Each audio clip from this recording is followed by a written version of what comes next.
তো বন্ধুরা, আজকে আবার একটা নিয়ে চলে এসেছি। মিশো থেকে অর্ডার করেছিলাম। তা জিনিসটা কি তোমরা দেখো, এটা কি আমি অর্ডার করেছি। তো চলো আনবক্সিং করা যাক। আনবক্সিং।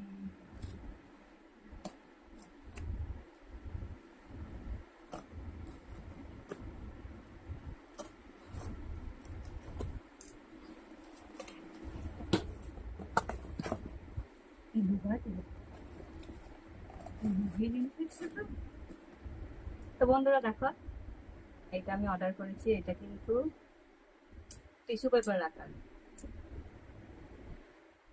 বাঙালির বুদ্ধি নেই কি না জানে। আমি এটাতে রাখবো কি কি রাখবো এটাতে, সেট টপ বক্স দেখবো সেটিং হয় কিনা, ওই জন্য এটা নিয়েছি। তো ভিডিওটা কেমন হলো তোমরা কমেন্ট করে জানিও, আর এটা কেমন হয়েছে সেটা জানিও। তো বন্ধুরা দেখো, আমি এখানে সেটিং করেছি। এই যে আমার টিভি, এই যে আমার টিভি, আর এই জায়গাটায় সেটিং করলাম। এটা ভালোই হয়েছে, কিন্তু ভালোই লাগছে দেখতে।